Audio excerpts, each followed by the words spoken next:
नमस्कार, लोकतंत्र देख रहे हैं आप। मैं हूं आपके साथ नेहा दुबे।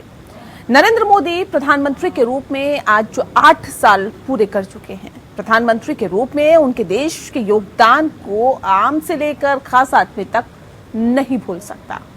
इस दौरान भारत ने कई ऐसी कामयाबियां पाई हैं और ऐसी नाकामियां भी पाई हैं जो कि पिछले 70 साल में नहीं हुई। आइए मोदी शासन के 8 साल की उपलब्धियों और असफलताओं पर डालते हैं एक रिपोर्ट पर नजर। देखिए क्या कुछ रही सफलताएं और असफलताएं। आज का दिन कैसा लग रहा है? अच्छे दिन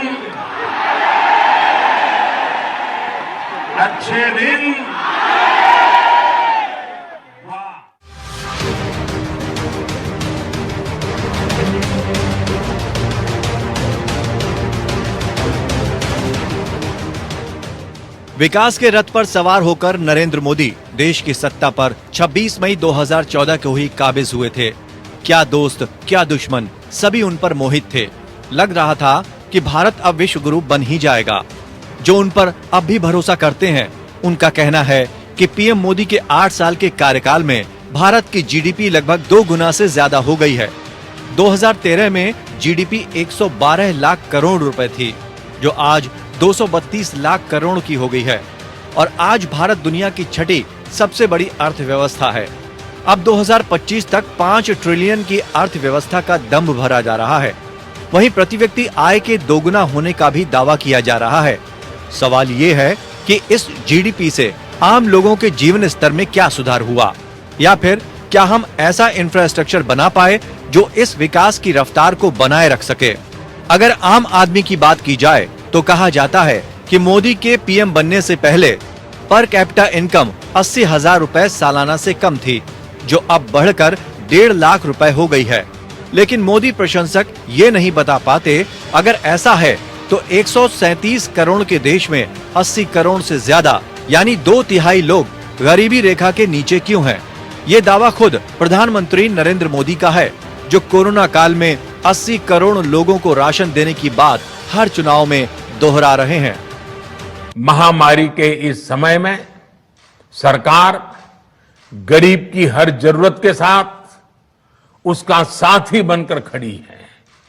यानी नवंबर तक 80 करोड़ से अधिक देशवासियों को हर महीने तय मात्रा में मुफ्त अनाज उपलब्ध होगा। आलोचकों का कहना है कि 80 करोड़ लोगों की सरकारी राशन पर निर्भरता खुद सरकारी दावों की पोल खोल देती है। वहीं विपक्ष का कहना है कि पिछले 8 सालों में 27 करोड़ लोग गरीबी की रेखा के नीचे जा चुके हैं। यूपीए की सरकार ने 27 करोड़ लोगों को हमने गरीबी से निकाला था और 23 करोड़ लोगों को आपने गरीबी में वापस डाल दिया। बहरहाल अगर आर्थिक विकास की बात की जाए तो 2 गुनी जीडीपी होने के बावजूद बेरोजगारी दर पहले से कहीं ज्यादा है। आलम यह है कि देश में 25,000 रुपए मासिक वेतन कमाने वाले कुल नौकरी पेशा लोगों के महज 10% हैं। देश में 90 करोड़ लोग नौकरी करने लायक हैं, लेकिन इनमें से 45 करोड़ ने तो निराश होकर नौकरी की तलाश ही छोड़ दी है।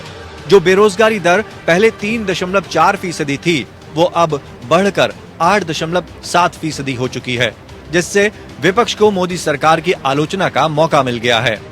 जिस तरीके से बेरोजगारी बढ़ रही है, हमारा यूथ, हमारा नौजवान, उसका भविष्य अंधकार में दिखाई दे रहा है। ये कंटिन्यूटी की सरकार है, ऐसी सरकार नहीं है कि जो कोई नई सरकार बन गई हो। ये सरकार वही है जो पहले सरकार थी। कम से कम नौजवानों को रोजगार और नौजवानों को नौकरी कब सरकार देगी? पूरा नौजवान भटक रहा है। अच्छी पढ़ाई करने के बाद, अच्छी डिग्री हासिल करने के बाद अभी भी घर बैठा है, अपने घर परिवार के बीच में बैठा है, उसे नौकरी रोजगार नहीं मिल रहा है। जहां महंगाई की मार है, वहीं बेरोजगारी की भी बड़ी मार हो रही है। और सुनने में तो ये आ रहा है कि कई नौजवान इतने निराश हो गए हैं कि वो आत्महत्या करने तक तैयार हो गए। अर्थशास्त्रियों का कहना है कि सामाजिक विभाजन और ध्रुवीकरण का देश की माली बुनियाद पर असर पड़ा है, लेकिन इसकी किसी को फिक्र नहीं है। वहीं ये भी कहा जा रहा है कि देश का विदेशी मुद्रा भंडार 2.5 गुना तक बढ़ गया है। आज देश में 45 लाख करोड़ रुपए का मुद्रा भंडार है, लेकिन खबर ये है कि अब गिरती अर्थव्यवस्था का असर मुद्रा भंडार पर भी पड़ रहा है और वो कम हो रहा है। लेकिन डॉलर के मुकाबले रुपए की हालत लगातार पतली होती जा रही है, जबकि जब मोदी गुजरात के मुख्यमंत्री थे तो वो रुपए के गिरने को देश के गिरने से जोड़कर पेश किया करते थे। जिस प्रकार से डॉलर मजबूत होता जा रहा है, रुपया कमजोर होता जा रहा है, विश्व व्यापार में भारत टिक नहीं पाएगा। हमारे व्यापारी जो माल बाहर भेजते हैं, हमारे व्यापारी जो माल बाहर से लाते हैं, इस बोझ को सह नहीं पाएंगे। इवन भारत सरकार जो चीजें लाती है, भेजती है, उसको सहना मुश्किल हो जाएगा और दिल्ली की सरकार जवाब नहीं दे रही है। इसमें कोई संदेह नहीं कि मोदी जी ने अपने पहले कार्यकाल में जबरदस्त प्रयोग किए। Skill India, startup India, stand up India और मेक इन इंडिया वगैरह वगैरह। मेक इन इंडिया का मकसद निर्यात बढ़ाना था, लेकिन आज भी भारत निर्यात के मुकाबले आयात ज्यादा करता है। नकारात्मक व्यापार संतुलन बढ़ रहा है। इन दिनों तो सरकार व्यापार घाटा पूरा करने के लिए निर्यात पर जोर दे रही है। रूस यूक्रेन युद्ध के कारण गेहूं का निर्यात खूब हो रहा है, बिचौलिए भी खूब माल कमा रहे हैं। सरकार ने निर्यात पर रोक का ऐलान कर बिचौलियों का मुनाफा बढ़ा दिया है। अब कई जगह गेहूं का दाम 200 रुपए प्रति क्विंटल गिर गया और किसान को नुकसान भुगतना पड़ रहा है। किसान कर्ज की मार से भी परेशान है, तो भारत भी कर्ज लेने के लिए परेशान।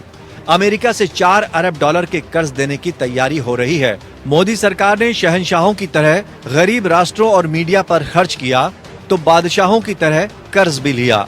हर साल 25 अरब डॉलर का कर्ज बढ़ा है। मोदी जी के आने पर देश पर 409 अरब डॉलर का कर्ज था, जो अब बढ़कर 615 अरब डॉलर पहुंच गया है। पीएम मोदी के नोटबंदी के गलत फैसले के बाद जीएसटी पर अमल ने उद्योग और कारोबार जगत की कमर तोड़कर रख दी है। लेकिन कई रचनात्मक योजनाओं का श्रेय प्रधानमंत्री मोदी को दिया जाना चाहिए, जिनकी वजह से उन्हें दुनिया भर में शोहरत हासिल हो रही है। मसलन जनधन योजना, उज्ज्वला योजना, स्वच्छता अभियान, पीएम आवास योजना और आयुष्मान योजना, पीएम किसान सम्मान निधि। बहरहाल मोदी जी के दूसरे कार्यकाल के 3 वर्ष पूरे होने का जलसा चुनावी राज्य हिमाचल प्रदेश में मनाने की तैयारी है। यहाँ देखने और समझने वाली बात यह है कि सारे विकास की बातों का लबोलुआब चुनावी जीत है या फिर देश के स्थायी आर्थिक विकास का उद्देश्य है। इसे लेकर विशेषज्ञों में मतभेद है। अंशुमन त्रिपाठी, एपीएन। तो प्रधानमंत्री नरेंद्र मोदी प्रधानमंत्री के तौर पर 8 साल पूरे कर चुके हैं और प्रधानमंत्री के रूप में उनके देश के योगदान, जो देश में योगदान दिया है, उसे आम से लेकर खास आदमी तक नहीं भूल सकता है। लेकिन क्या बदलाव हुए? क्या अच्छे दिन में हम प्रवेश कर चुके हैं? क्या अच्छे दिन में हम जी रहे हैं? और क्या है अच्छे दिनों की परिभाषा, ये जानने की हम कोशिश करेंगे। हमारे साथ खास मेहमान मौजूद है, उनसे आपका परिचय करा देते हैं। रमन मलिक जी इस वक्त हमारे साथ है, स्पोक पर्सन है भारतीय जनता पार्टी के। महिमा सिंह जी हमारे साथ है, लीडर हैं कांग्रेस की। संजय चक्रवर्ती जी हमारे साथ इस वक्त जुड़ गए हैं, लीडर हैं टीएमसी के। और राहुल लाल जी हमारे साथ जुड़ गए हैं, पॉलिटिकल एनालिस्ट है। बहुत स्वागत है आप सभी का। रमन जी, इस खास कार्यक्रम की शुरुआत आपके साथ करना चाहती हूँ। सर, 8 साल का कार्यकाल पूरा हुआ प्रधानमंत्री के तौर पर नरेंद्र मोदी का, लेकिन अब सवाल ये कि क्या अच्छे दिन है? क्या 8 साल बाद भी हम ये कह सकते हैं क्या कि हम अच्छे दिनों में जी रहे हैं, अच्छे दिनों में हम आगे बढ़ रहे हैं, देश की जनता के अच्छे दिन आ गए, कह सकते हैं क्या सर? और क्या है ये अच्छे दिनों की परिभाषा? देखिए, अगर आपको परिभाषा देनी है मेरे को, तो उसके लिए सर, मैं समय पूछ रही चाहिए हूं। होगा। बिल्कुल, आंकड़ों के साथ देता हूं। बिल्कुल। लगभग 3,24,000 किलोमीटर की ग्राम सड़क योजना, उस पे काम हो चुका है। 1,45,000 से ज्यादा डोर स्टेप बैंकिंग सर्विसेज लाई जा चुकी हैं पोस्ट पेमेंट बैंक के माध्यम से। पीएम जन आवास योजना, आरोग्य योजना सॉरी, उसके अंदर लगभग 3,11,27,000 से ऊपर लोगों का इलाज हुआ है। 1,77,000 ग्राम जो हैं उनको फाइबर ऑप्टिक से जोड़ा जा चुका है। लगभग अंदाजन मेरे ख्याल से 3400 करोड़ के करीब, या सॉरी 339 करोड़ के करीब, 349 करोड़ से ऊपर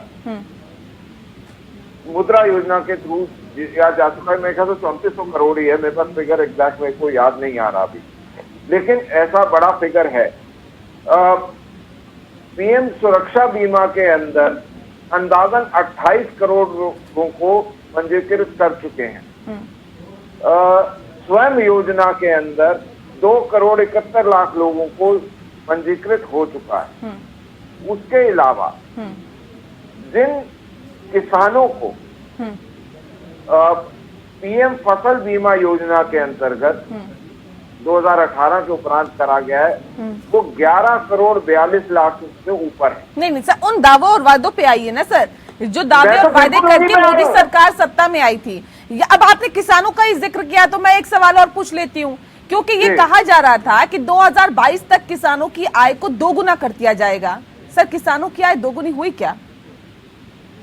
देखिए, बहुत सारी फसलों में तो दोगुनी से ज्यादा भी हो गई है, लेकिन आज भी किसान सर आंदोलन करने को मजबूर है, आज भी अपनी मांगों को उठाने को मजबूर है। एक मिनट, ये बहुत अच्छा प्रश्न आपने करा है। अगर बोलिए तो मैं अभी के अभी आपको कथित किसान नेता जो हैं और इसके रचनाकार योगेंद्र यादव जी का एक वीडियो भेज देता हूं। वो उन्होंने बकायदा एक इंटरव्यू में बोला कि हमारा काम किसान आंदोलन में पिच बनाने का था, हमने पिच बनाई, हैवी रोलर डाला ताकि आप पेस बॉलिंग कर सकें, लेकिन अगर अखिलेश और दूसरे लोग उस पर बॉलिंग करके योगी जी को आउट नहीं कर सके तो इसमें हमारी क्या गलती है, हम आपके लिए बॉलिंग नहीं करेंगे। ये बयान उनका मेरे पास है, अगर बोले तो मैं आपकी चैनल को दे देता हूँ। आप ओवरऑल बात करिए ना, सिर्फ योगी के ऊपर क्यों पहुंच जाते हैं या उत्तर प्रदेश की बात क्यों करते हैं? हम तो देश के किसानों की बात कर रहे हैं सर। हाँ, देश के किसानों की आज दोगुनी हुई क्या? अरे देखिए उपाध्याय जी, आपको ये समझना होगा कि इस देश के अंदर जो एक्चुअल में एक्टिविस्ट हैं वो बहुत कम है। राजनीतिक जो काम करने वाले लोग हैं राजनीति से प्रेरित, वो बहुत सारे हैं। रिमोट कंट्रोल से चलने वाले बहुत सारे उनकी बात मत करिए ना सर, जो रिमोट कंट्रोल से चलते हैं। हम तो एक आम किसान की बात कर रहे हैं। कौन सा नहीं चलता ये बताओ? योगेंद्र यादव नहीं चलता, राकेश टिकैत नहीं चलता। सर, उन किसानों की बात नहीं कर रही हूँ मैं उन किसानों की बात नहीं कर रही हूँ सर, मैं योगेंद्र यादव की बात नहीं कर रही हूँ, या उन किसानों की बात नहीं कर रही हूँ जो कि मठाधीश बनकर आंदोलन कर रहे थे, उनकी बात नहीं कर रही हूँ। मैं बात उस किसान की कर रही हूँ जो पूरे खेत में खून पसीना बहाता है, और क्या उनकी आय दोगुनी हुई है जिस उम्मीद के साथ? तो आंदोलन में था ही नहीं, उसके तो हक मारने के लिए आंदोलन था।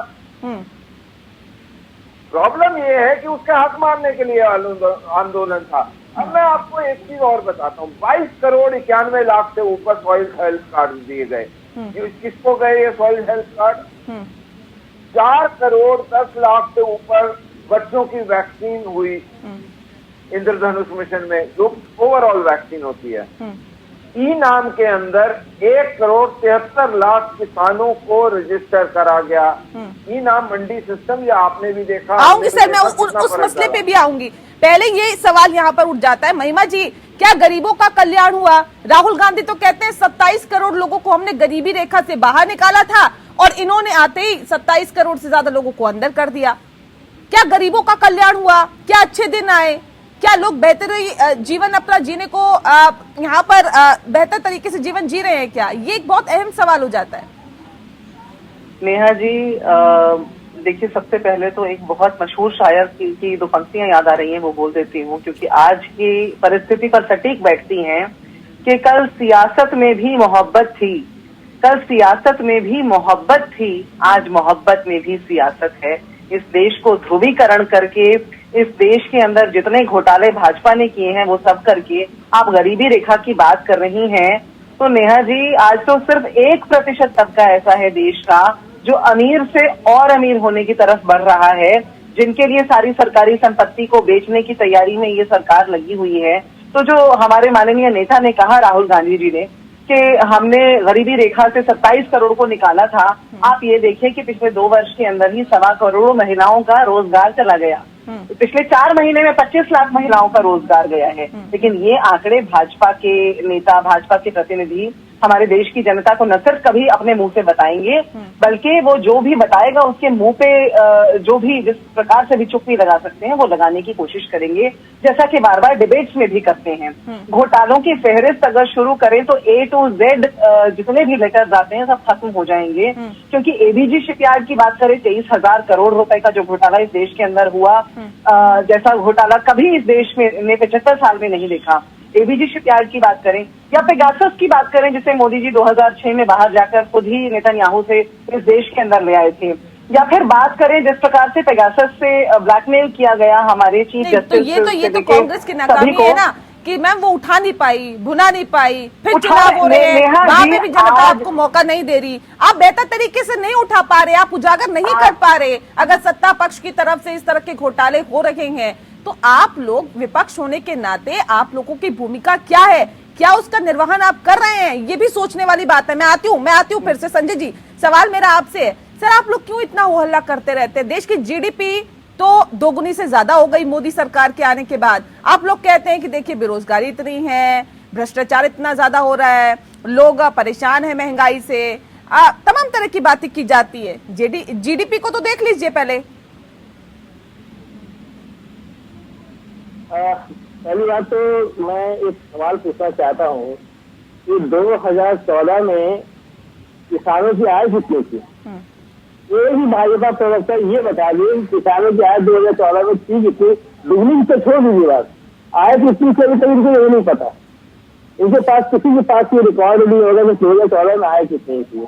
दूसरा वो जो बताया था 15 लाख रुपए आएंगे, इन्होंने कहा तो वो बुलेट ट्रेन चलेगा, फिर 282 गाँव जो इन्होंने गोद में लिए थे, उसके बाद जो बहुत सारे वादे किए थे डेवलपमेंट के, सबका साथ, सबका विकास, सबका विश्वास, ये 80-20 से ऊपर है। तो ये जो आज ये चल रहा है ये सिर्फ और सिर्फ एक भक्तों की फौज खड़ी करने का सिर्फ और सिर्फ एक जुमलेबाज है। खुद ही बोलते हैं हम लोग जुमलेबाजी करते हैं, और ये जुमलेबाजी अमित शाह जी ने बाकायदा एक न्यूज चैनल में आकर के खुद कहा कि 15 लाख तो एक जुमला था। तो आपको भी पता है, हमको भी पता है कि आप किसी के पास जाएगा नहीं। तो ये जुमलेबाजी पार्टी है, सिर्फ और सिर्फ एक ही रहती है और लोगों को बगलाती है, गुमराह करती है। आज सिर्फ और सिर्फ आज कहते हैं कि हिंदू खतरे में है, एक बड़ा टैग लगा दिया है। मुद्दे पे रहिए सर, फिर हिंदू मुसलमान मत करिए डिबेट में। मैं हिंदू मुसलमान पे डिबेट करने के लिए नहीं बैठी हूँ संजय जी। बात आज करिए मोदी सरकार के 8 साल के कार्यकाल की, क्या उपलब्धियां रही, कौन सी बेहतर लगी, क्या नाकामियां रही, उन पे बात करिए सर, हिंदू मुसलमान पे नहीं। ये उपलब्धि है बेरोजगारी के। ये आज इनके नेता जो है LLM की डिग्री जो है यूएसए में लेते हैं, हमारे नेता खुदाई कर, हमारे बच्चे जो है खुदाई कर रहे हैं, इनके बच्चे जो है BCCI के सचिव बन के बैठे हैं, हमारे बच्चे जो है ताजमहल खोदने की तैयारी कर रहे हैं।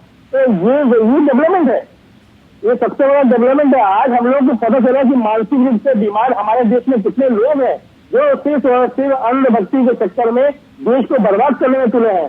आज इसके एक सबसे बड़ा काम किया कि 2016 में जियो ने 1.5 GB डेटा देकर के लोगों को सिर्फ कुछ नहीं किया, इंटरनेट के थ्रू जोड़ करके उनको बेरोजगारी का एहसास होने का देते नहीं। आज माँ बाप जो है उनसे पूछिए जो अपने बच्चों को पाल रहे हैं, आज 23-24 साल का लड़का घर के अंदर बैठ करके सिर्फ ये दिखाता है कि वहाँ ताजमहल से मूर्ति है।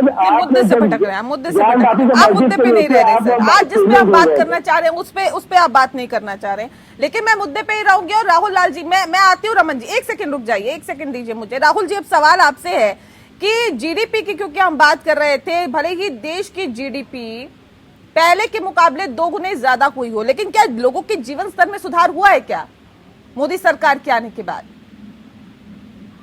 देखिए, मुझे नहीं, अगर पूरे 8 साल के कार्यकाल को देखें तो ये स्पष्ट है कि जीडीपी डबल हुई है, लेकिन डबल जीडीपी से ये स्वाभाविक प्रक्रिया है डबल जीडीपी होना, और उसको थोड़ा उपलब्धि मान भी लेते हैं, लेकिन लोगों के जीवन स्तर के कुछ बेसिक चीजें हैं। देखिए, उदाहरण के लिए अगर इन्होंने उज्ज्वला योजना को माना तो उज्ज्वला योजना में सरकार को सफलता मिली, इसमें हम लोग कोई नहीं कर सकते। जनधन योजना सरकार का एक महत्वाकांक्षी योजना था जो कि सफल भी रहा। इसको हम लोग सभी लोग स्वीकार करते हैं, लेकिन कुछ मूल चीजें कि क्या लोगों को अभी इसमें आप देख लीजिए कि महंगाई की क्या स्थिति है। इनके कई महत्वाकांक्षी लक्ष्य थे, इनके $5 ट्रिलियन का इकोनॉमी 2025 तक में बनना था। आप जिस समय 2019 के बजट में इसका लक्ष्य का प्रावधान किया गया, उस समय जो मुख्य आर्थिक सलाहकार थे तभी उन्होंने कहा था कि इसके लिए कम से कम 8% इकोनॉमिक ग्रोथ रेट की जरूरत पड़ेगी, तभी से लगातार हर तिमाही में जरूरत पड़ेगी इसकी, हर वार्षिक में जरूरत पड़ेगी इसकी। तो क्या ऐसा कुछ हो पाया? तो देखिए वो भी संभव नहीं हुआ। आप अगर हम लोग उस समय के हिसाब से 2019 के इकोनॉमिक ग्रोथ रेट से भी जोड़ेंगे तो $5 ट्रिलियन के इकोनॉमी होने में भारत को कम से कम 2032 लग जाएंगे, यानी कि 32 से पहले की स्थिति में। अब महामारी के कारण मैंने पहले ही बोला कि अभी आरबीआई की रिपोर्ट को देख लीजिए। आरबीआई ने खुद बोला है कि हमारी अर्थव्यवस्था 12-13 साल पहले चली गई है। और इस बीच जो सबसे बड़ी चीज है अभी, जिस तरह से महंगाई बढ़ी है और बेरोजगारी, अच्छा बेरोजगारी का मामला भी देखिए, कोरोना काल के बाद तो खैर स्वाभाविक था, लेकिन कोरोना काल से पहले भी नेहा जी वो काफी चरम स्तर पे 50 वर्ष के ऊपर के आंकड़े। ठीक है, आपने 2-3 बिंदु उठाए हैं, उसमें भी हम बात करेंगे। $5 ट्रिलियन अर्थव्यवस्था देश की कैसी होगी, जिसका जिक्र बार बार प्रधानमंत्री नरेंद्र मोदी करते हैं, और क्या ये जीडीपी का बढ़ना स्वाभाविक प्रक्रिया है, इसका भी आज हम जिक्र करेंगे। और साथ ही साथ बात करेंगे बेरोजगारी दर की भी, जिस बात का जिक्र भी किया जा रहा है। सर, आर्थिक विकास की बात की जाए तो 2 गुनी जीडीपी होने के बावजूद भी बेरोजगारी दर पहले से कहीं ज्यादा है। सर, आलम यह है कि देश में 25,000 रुपए मासिक वेतन कमाने वाले कुल नौकरी पेशा जो लोग हैं उसके फीसदी महज 10% है, और देश में 90 करोड़ लोग नौकरी करने के लायक है, लेकिन इनमें से भी 45 करोड़ ने तो निराश होकर नौकरी की तलाश करनी ही छोड़ दी है। सर, अब ये स्थिति अगर देश में है, फिर अगर विपक्ष कहता है कि देखिए बेरोजगारी है, लोगों को रोजगार नहीं मिल पा रहा है, पढ़े लिखे नौजवान बेरोजगार घूम रहे हैं, तो सर फिर इसमें सच्चाई सुनने में इतनी दिक्कतें क्यों होती है? और चलिए मैं उस सवाल का जवाब बाद में लूंगी जो अभी राहुल जी ने पूछा था, पहले इसका जवाब दे दीजिए आप। देखिए, मैं माफी चाहूंगा, मैं सारे जिस तरीके से जो आप स्पेसिफिक चाहेंगे मैं उसका नहीं दूंगा। जो सबने बोला है मैं सब नोट कर रहा हूँ और मैं सबका जवाब दूंगा। बिल्कुल बिल्कुल, क्योंकि ये 13 पॉइंट उठाए हैं, 13 पॉइंट के 13 पॉइंट का जवाब दे देता हूँ, बुलेट कोशिश करूंगा जल्दी जल्दी। देखिए, जिस इंस्टीट्यूशन की बात कर रहे हैं कि जिस इंस्टीट्यूशन के माफिक बोल रहे हैं कि हमने 27 करोड़ लोगों को गरीबी रेखा से निकाला था, उसी इंस्टीट्यूशन ने ये रिपोर्ट दी कि भारत में पुअरेस्ट ऑफ पुअर, जिसकी ये संख्या बता रहे थे, वो ऑलमोस्ट खत्म है। तो राहुल जी कहां से आंकड़े लाते हैं राम जाने, ये वही इंस्टीट्यूशन है, कोई अलग इंस्टीट्यूशन नहीं। दूसरी चीज 20, 21, 22 नहीं, राहुल जी कहां से आंकड़े लेके आते? महिमा जी कहां से ये आंकड़े लेके आते हैं? जवाब देने दीजिए ना बीच में। देखे, मैं आती हूँ, अगर आप बीच में दूसरों को बुला लेंगी तो फिर मेरे से चलिए रखिए अपनी पूरी बात, जल्दी से पूरा नोट करके बैठे आप। 20, 21, 22 के अंदर हमारी जैसी बड़ी इकोनॉमीज की आप सबके आंकड़े उठा के देख लें। राहुल जी अच्छे पत्रकार हैं, रिसर्च कर सकते हैं, सक्षम होंगे, उनको अपना जवाब मिल जाएगा। वर्ल्ड बैंक ने ये जो पुअरेस्ट ऑफ पुअर की बात करी, और जो भारत का आज हेल्थ केयर की तरफ पूरे लोगों को टीका लगाना था, ये पूरी दुनिया में वाहवाही है, क्योंकि कोई देश ऐसा नहीं कर रहा। उसके आगे डिवैल्यूएशन ऑफ रूपी, कोई देश ऐसा नहीं कर रहा, मतलब सर कोई और देश अपने 100% नागरिकों को फ्री में टीके नहीं लगवा रहा। कौन सा देश लगवा रहा है बताइए? इतना बड़ा यूएस है, ये तो कर्तव्य बनता है ना, जो भी सरकार है पैसे ले रहा है, उसका कर्तव्य बनता है, ये उपलब्धि है क्या?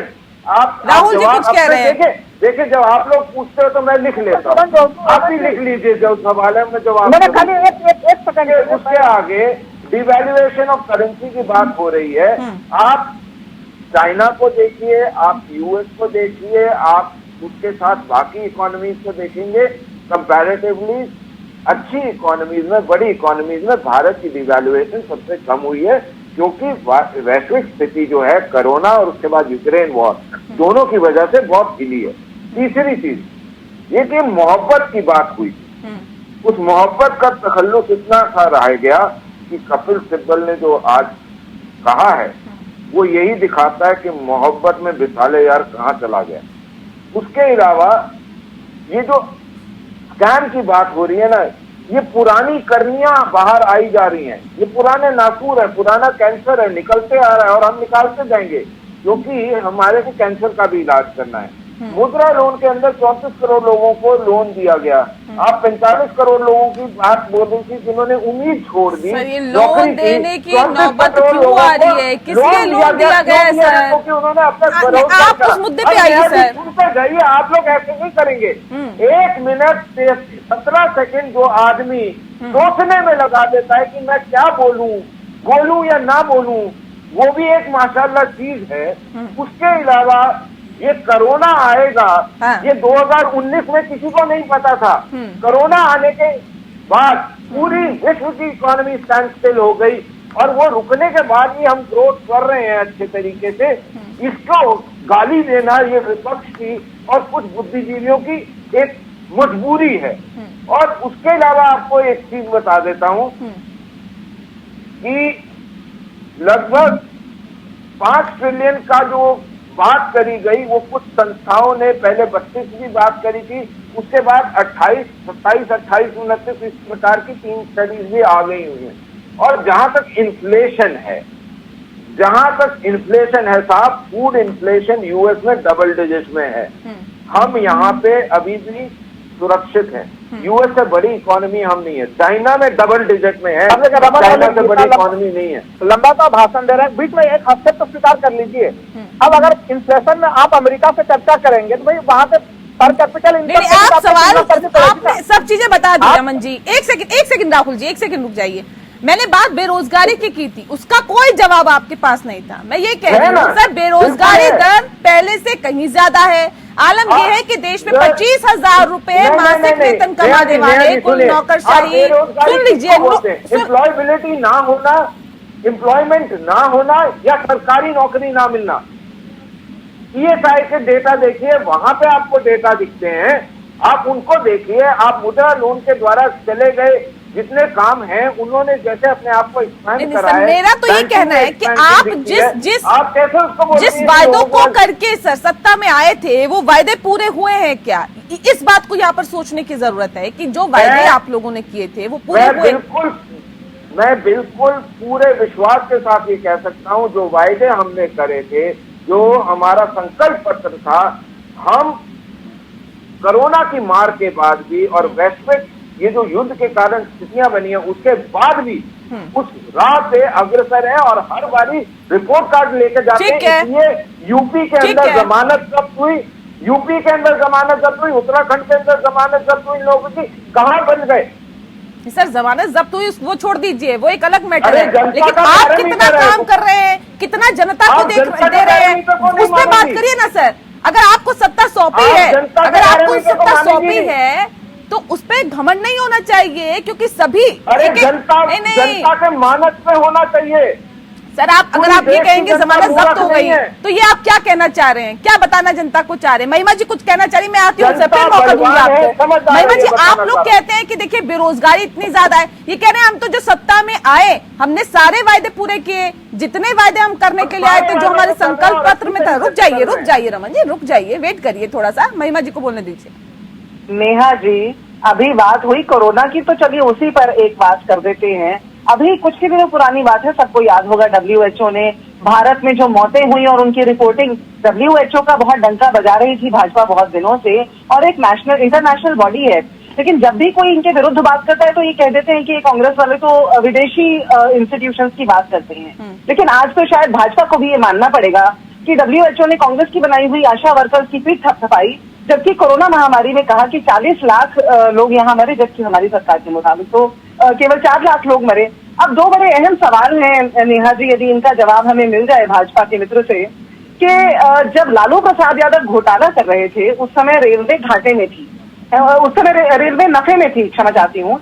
जब लालू यादव घोटाला कर रहे थे तो रेलवे नफे में थी, लेकिन आज जब नरेंद्र मोदी जो है वो उसके हित में काम कर रहे हैं, विकासशील है देश, तब रेलवे घाटे में क्यों है, बिकने पर की कगार पर क्यों आ गई है? और दूसरी बात, नोटबंदी की बात हुई थी और एक मुंबई के RTI एक्टिविस्ट ने ये बात का खुलासा किया था कि सबसे ज्यादा नोट कहाँ बदले गए? जिस बैंक के, जिस सहकारी बैंक के पैनल में, बोर्ड में अमित शाह जी थे, वहां बदले गए। याद दिला दूं देश को ये बात मैं। आज मार्केट से वो 2000 रुपए का नोट कहाँ है? जिस 2000 रुपए, क्या आपने देखा नेहा जी, आखिरी बार कब देखा था मार्केट में 2000 का नोट? मुझे नहीं मिलता, ढूंढने से भी नहीं मिलता। क्योंकि देखिए सीधी सी बात है, जब नोटबंदी का इस देश के ये जो ऊपर फैसले फ्रॉड लिए किया गए थे गया, नोटबंदी का, या और जो तमाम फैसले लिए गए, जीडीपी, ये जो सारा जीएसटी का जो bucket list फैसला था। एक सेकंड रुक जाइए संजय जी, क्या लगता है कि इसका भी कहीं ना कहीं असर पड़ा, विपरीत असर पड़ा देश की अर्थव्यवस्था पर? देखिए, अभी मैं बात सुन रहा था, कोरोना काल के बारे में जिक्र कर रहे थे। तो कोरोना काल में जीडीपी बताया थे उसकी वजह से गिर गया, लेकिन एक अच्छी रिपोर्ट मैं आपको बताता हूँ जो इनके प्रायोजित मीडिया के थ्रू वो रिपोर्ट आई थी 2019 में। क्योंकि काला धन कितना है विदेशों से, इसका पिछले आज तक जो रिपोर्ट दे नहीं पाए, लेकिन 2019 में 6,600 करोड़ रुपए स्विस बैंक में जमा था, जो एक साल में 2020 में बढ़ते हुए 20,800 करोड़ हो गया। कोरोना काल में आम आदमी जिसके पास रोजगार चले जा रहे थे, महंगाई बढ़ती चली जा रही थी और काला धन विदेशों में 3 गुना तक बढ़ गया। कैसे हुआ ये पेश वर्षे वही जो अभी मैम बता रही थी ना 2000 के नोट वाली बात, 21 वाली नोट 21 जो है पता चल जाएगा कहाँ पे लगा हुआ है, उसका बैटरी डाउन हो गया क्या? तो 2000 का नोट कहाँ चला गया? वो सारी की नोट उसकी बैटरी डाउन हो गई, वो सारा का सारा बनाया गया था के लिए, वो 2000 ठीक है, ठीक है, जवाब दे दीजिए रमन जी। मैं राहुल जी का रुख करूं उससे पहले रमन जी जल्दी से जवाब दे दीजिए, कहाँ गए थे वो 2000 के नोट? अब बड़ी शंकाएं हैं इसके ऊपर भी, इस पे भी सवाल उठ रहे हैं। देखिए 2000 का नोट जो है ना, इसको ढूंढने के लिए इनको वहां जाना पड़ेगा जहां जहां इन्होंने प्रायोजित कार्यक्रम करे। चाहे वो लोगों की हत्या बंगाल में करवाने के लिए खर्चे करे हों और वो बांग्लादेश चले गए हों इनके मित्रों के पास, या जो कथित किसान नेताओं को इतना बड़ा फंडिंग करा के पंजाब की कांग्रेस सरकार ने वहां बिठवाया था, उनको भी पेमेंट करी होगी, तो उन्होंने भी कहीं ना कहीं रखे होंगे। तो उनके जो ठेकेदार थे उनसे भी पूछें, ये उनसे भी पूछें जो आज ये समझते हैं कि सिर्फ स्विस बैंक के अंदर अकाउंट होने का मतलब वो काला धन ही होगा। आज जो स्विस गवर्नमेंट के साथ पैक्ट हो चुका है उसके अंदर ये पता होना चाहिए कि किसका अकाउंट है, क्या है, ये सारी चीजें डेटा जो बात हुई थी, ये अरुण जेटली स्वर्गीय जो है वो करार करवा के गए थे कि वहां से इंफॉर्मेशन शेयर होगी जो भी अकाउंट खोल रहे हैं। अब एक चीज मैं आपसे पूछता हूं, ये जो डीके शिव कुमार का जो सारा साम्राज्य होता है, या जो कमलनाथ जी के भांजे का सारा निकलता है, या हेमंत सोरेन का निकलता है, या अभिजीत बैनर्जी का निकलता है, ये जो इनके पास आ रहा है ये कौन सी चिप वाला नोट है? ये उड़ते हुए आता है। और हाँ, इतना जरूर बता दें कि एक बड़ी विशुद्ध बात कर रहा हूं कि ये सारे के सारे जो बोलते हैं ना कि नौकरी नहीं है, नौकरी नहीं है, नौकरी नहीं है, नेहा जी मैं शायद कहीं ना कहीं कंपेल होता हूं ये सोचने को कि 2014 से पहले 2004 तक इस 10 साल के अंदर डीसी से नीचे कोई लगता नहीं था। 5 करोड़ रुपए सालाना इनकम से नीचे किसी की होती नहीं थी। विश्व टूर पे सारे जाते थे, सबके अपने हवाई जहाज थे, सबके सर के ऊपर लाल बत्ती लगी हुई थी। वो जो पत्रकार भी थे जो हवाई जहाज में घूम के महंगी महंगी शराब की बोतलें पीते थे, मोटे मोटे सिगार पीते थे, वो भी बड़े प्रसिद्ध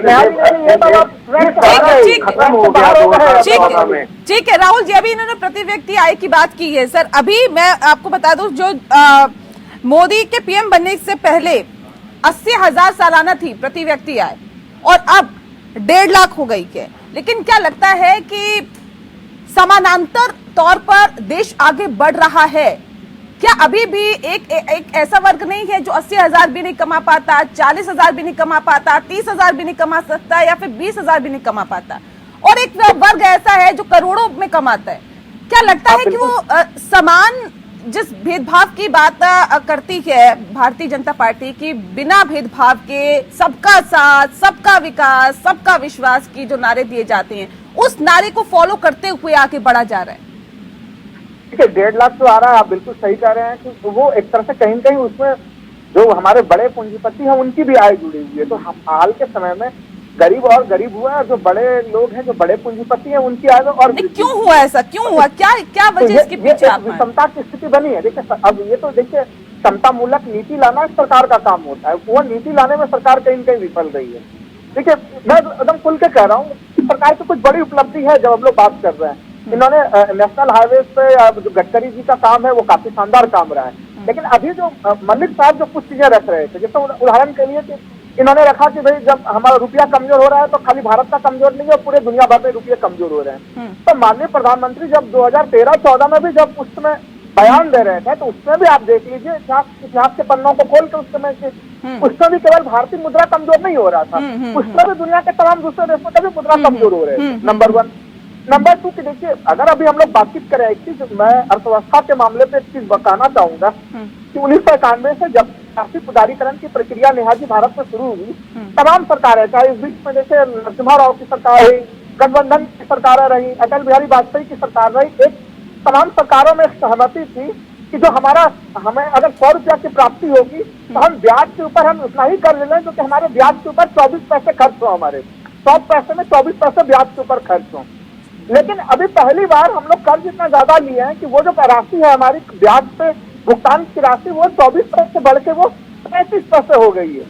तो आप सोचिए कि हम लोगों के ऊपर सोचिए कि कर्ज का कितना ज्यादा बोझ पड़ा है। ठीक है, 2-3 पॉइंट्स आपने रेज किए, उस पे बात करेंगे। सर, गिरते अर्थव्यवस्था का असर मुद्रा भंडार पर भी पड़ रहा है और वो कम हो रहा है, लेकिन डॉलर के मुकाबले रुपए की हालत लगातार पतली होती जा रही है। जबकि जब मोदी जी गुजरात के मुख्यमंत्री थे तो वो रुपए के गिरने को देश के गिरने से जोड़कर पेश करते थे।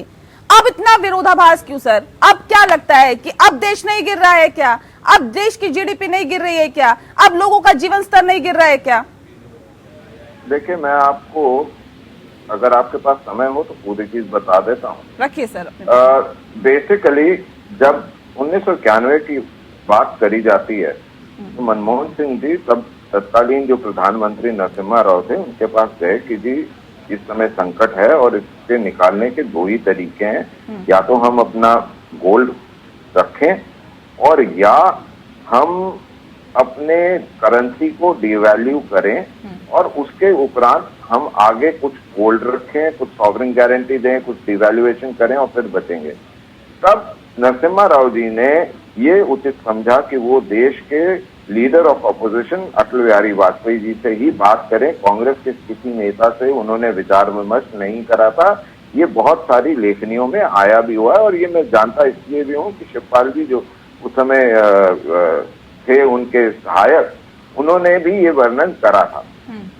अब मैं उसको वर्तमान स्थिति में आपको लेकर आता हूँ, जिस समय हमारे डिवैल्यूएशन 2009-10 के समय में जब चिदम्बरम साहब और रॉबर्ट वाड्रा जी बाहर बहुत ज्यादा जा रहे थे, उस समय जब हम उसको देखते हैं तो the rate of devaluation compare to today's rate of devaluation, दोनों के अंदर बहुत फर्क है।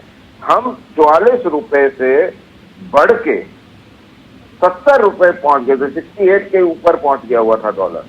कितने परसेंट है? 50% से ऊपर हाई।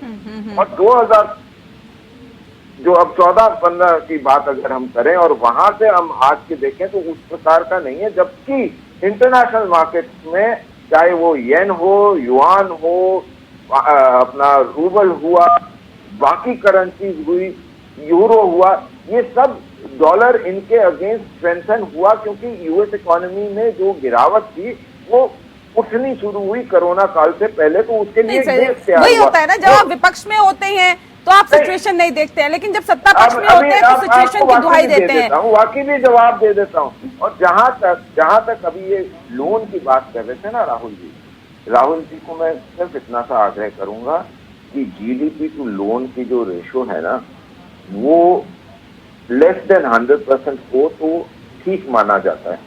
चाइना इस समय 1 रुपए के ऊपर 3 रुपए वो का कम से कम जो डेट 75% से ऊपर नहीं होना चाहिए, और अभी जीडीपी का अनुपात 90% से ऊपर चला गया। वो 75% से ऊपर कोई भी अर्थशास्त्री रमन मल्लिक जी उसको उचित नहीं मानते उसको।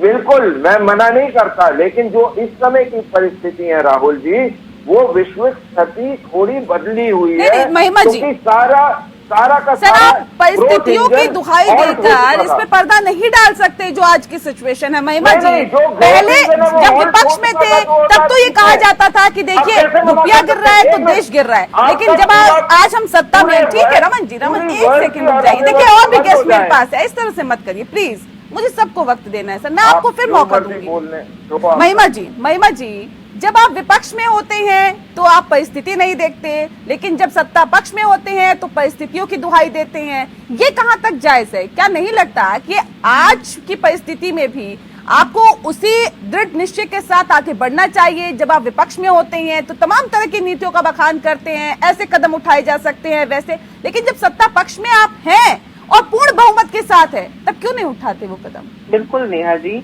जिस पंक्ति से मैंने अपनी बात की शुरुआत की थी सियासत और मोहब्बत की, उसकी टेस्टिमनी, उसकी पुष्टि अभी भाजपा के प्रवक्ता ने उस दौर की सियासत के ऑनगोइंग बता करके बड़े अच्छे से की है, और बिल्कुल इसी तरह से होता था। लेकिन आज की जो सरकार है वो हार्डवर्क में बिलीव करता हूँ, हार्डवर्ड में नहीं करता, न खाऊंगा न खाने दूंगा की जुमलों पे की सरकार है, और वो किसी भी एक्सपर्ट्स को हो चाहे विपक्ष हो उनको साथ में लेकर चलने में विश्वास नहीं रखते।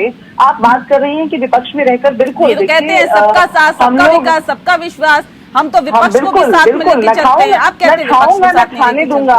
देखिए अभी लोन्स पे हमारे जो यहाँ विश्लेषक बैठे हैं उन्होंने बात की, और मैं उसमें एक छोटा सा उदाहरण अगर दूं आपको नेहा जी, तो जो कृषि बीमा योजना बनाई गई थी, आप उसमें यदि देखेंगी तो सिर्फ और सिर्फ बीमा कंपनियों का उसमें फायदा हुआ, क्योंकि 41,000 करोड़ के आसपास की जो राशि है वो लगभग बैंकों के पास जमा हुई, जबकि जो उनको देना पड़ा किसानों को वो कुछ 31-32 हजार करोड़ के आसपास की राशि है।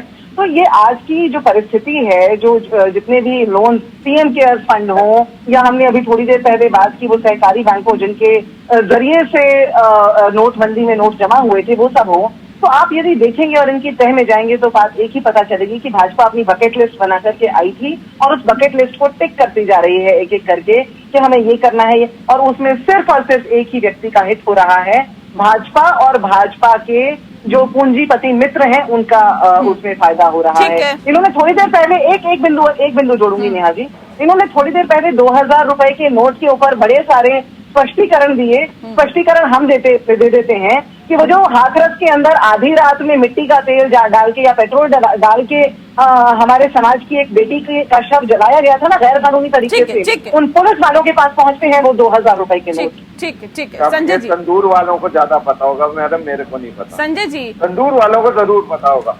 ठीक है संजय जी, इसमें कोई संदेह नहीं है कि मोदी जी ने जो अपने पहले कार्यकाल में जबरदस्त प्रयोग किए थे, चाहे स्किल इंडिया की बात करें, स्टार्टअप इंडिया की बात करें, स्टैंड अप इंडिया की बात करें और मेक इन इंडिया, ऐसे तमाम जो कहीं ना कहीं कहा जा सकता है तमाम कोशिशें यहाँ पर की गई मोदी सरकार के जरिए जिससे कि लोगों को फायदा पहुंचे। लेकिन अभी भी अगर हम देखें, क्योंकि इन तमाम योजनाओं का मकसद यही था कि इंडिया का जो निर्यात है उसको बढ़ाना, लेकिन आज भी भारत निर्यात के मुकाबले आयात ज्यादा करता है। इसे कैसे आप देखते हैं और क्या नहीं लगता कि यहाँ पर भी कहीं ना कहीं सुधार करने की जरूरत है? देखिए पहली बात तो है सुधार करने की इच्छा होनी चाहिए। सुधार करने की इच्छा है ही नहीं ना असल बात। सुधार करने की अगर इच्छा अगर सच्ची होती तो आज आप देखोगे कि उत्तर प्रदेश में ऐसा हो रहा है कि किसान निधि का जो दिया गया था उससे वापस मांगा जा रहा है, राशन कार्ड की जांच करके राशन कार्ड को निरस्त किया जा रहा है। आप ये सुधार करने से अगर नीति अगर होती तो इंसान को उलझाया ना जाता। आज कहीं मंदिर में, मस्जिद में, कभी हिजाब में, कभी लाउड स्पीकर में, कभी अजान में, कभी ताजमहल में, कभी ज्ञान बापी में, ये उलझा ऐसे 2024 की तैयारी कर रहे हैं। ये जनता पे ध्यान नहीं दे रहे हैं। जनता के मुद्दे जो बेरोजगारी और महंगाई का जो मेन मुद्दा है, इस मुद्दे पे इनका ध्यान बिल्कुल भी नहीं है।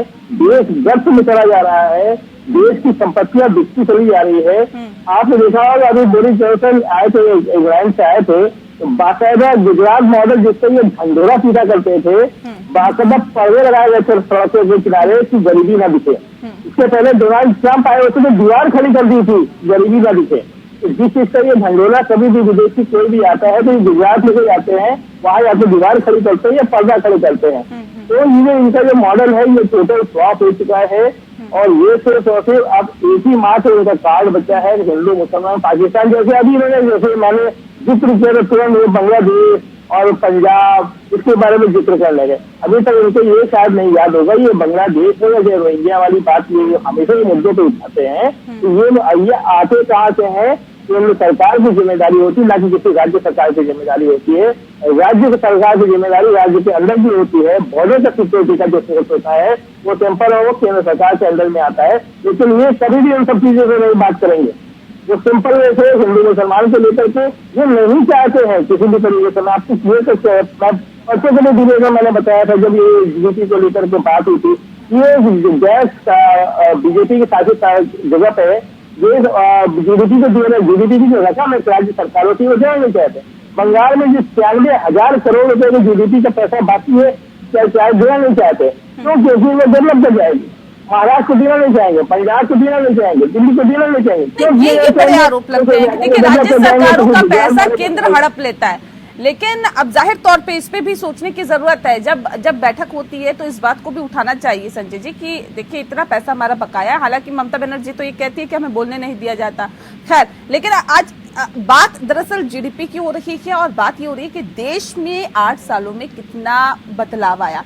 लेकिन आज जब आयात निर्यात की बात करते हैं तो ये एक उम्मीद की गई थी राहुल जी कि जब देश में प्रधानमंत्री के तौर पर नरेंद्र मोदी काबिज होंगे तो आयात कम लेकिन निर्यात ज्यादा होगा।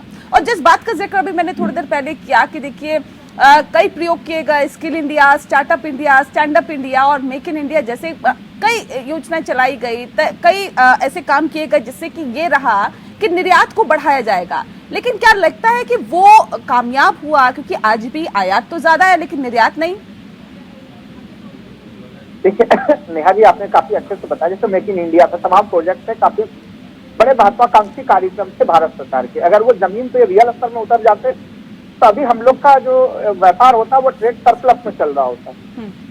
मैं कुछ छोटा सा उदाहरण रख रहा हूँ। उत्तर प्रदेश सरकार का एक बड़ा ही अच्छा प्रोजेक्ट है, 1 डिस्ट्रिक्ट 1 प्रोडक्ट। बहुत शानदार प्रोडक्ट, मैं उसको पूरा योजना मानता हूँ उसको।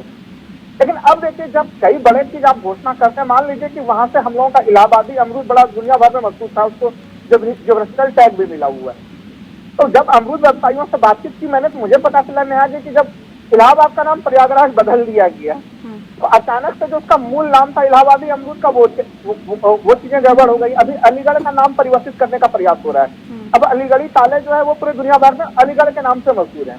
आप उसका नाम जब आप सरकार उसको हरिपुर या कुछ और करने वाली है उसके नाम को, तो अब नाम तो देखिए घरेलू राजनीति के चक्कर में हो रहा है, लेकिन जो आपका ज्योग्राफिकल टैग जो WTO से मिला हुआ है वो प्रोडक्ट उस कारण से काफी ज्यादा विस्तार होता है। तो अब उसको आप ध्यान में नहीं रखते हैं। सरकार से कई इस तरह की चीजें होती हैं और जब आपको निर्यात में वृद्धि करनी है आपको भारत में, उसके लिए देखिए मैन्युफैक्चरिंग के लिए हम लोग काफी शानदार जगह है जहाँ पे सस्ता श्रम भी है, तमाम दूसरी सुविधाएं भी हैं। अब तो आधारभूत संरचना पर भी कई काम हुए हैं। मान लीजिए अभी हम लोग सामान्य रूप से क्या मानते हैं कि जब इस तरह से जब हमारा रुपया कमजोर होता है तो निर्यात में काफी वृद्धि होनी चाहिए, लेकिन उसके बावजूद भी हम लोग उसका लाभ नहीं ले पा रहे हैं। तो इस समय सरकार के लिए जब तक रुपया कमजोर हो रहा है, अगर सरकार पूरा स्पेसिफिक पूरा प्लान बना दे अभी निर्यातकों के लिए स्पेशल कुछ पैकेज लाके कुछ और चीजें, ठीक है, इस पे जवाब ले लेते रमन जी से। रमन जी आज भी आयात ज्यादा है निर्यात कम है सर, और सवाल ये भी कि जिस तरह से देश पर कर्ज भी बढ़ता जा रहा है, हर साल 25 अरब डॉलर का कर्ज बढ़ा है। मोदी जी के आने पर देश में 409 अरब डॉलर का कर्ज था और अब वो बढ़कर 615 अरब डॉलर पहुंच गया। रमन जी बोलो जी। जी बिल्कुल बोलिए सर, आपको बोलने के लिए ही बुलाया। देखिए सबसे पहले आप उसमें काम क्या क्या हो रहे हैं, कैसे हो रहे हैं, इसके ऊपर बहुत सवाल उठते हैं। मैं ये पूछना चाहूंगा कि जिस समय 2014 में मोदी जी आए उससे पहले किसने रोका था इस देश के सभी गांव में बिजली हो इसकी व्यवस्था करने में? इस देश के सभी गांवों में पीने का जल, स्वच्छ जल मिले, ये किसने रोका था? किसी ने नहीं। क्यों आके 70 साल के बाद किसी सरकार को इन मूलभूत चीजों शौचालय वगैरह पे ध्यान देना पड़ता है? क्योंकि किसी का ध्यान नहीं था।